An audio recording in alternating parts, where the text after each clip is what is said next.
混动车型你适不适合买？站在修理工的角度跟你聊一聊它的缺点、优点呢，你们都知道。35万，发动。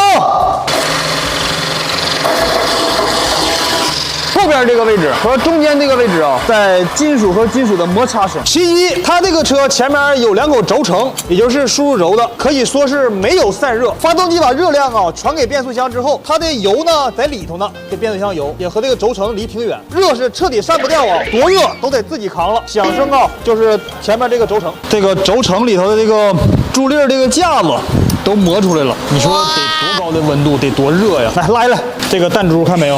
这家一个是一个的，你说能不响吗？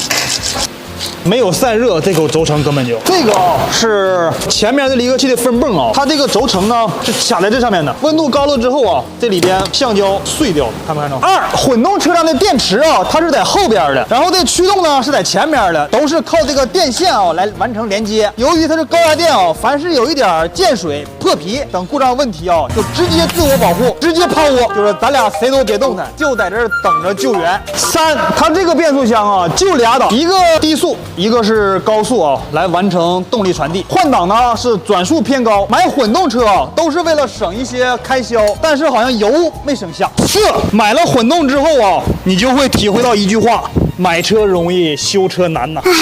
话筒交给你们了。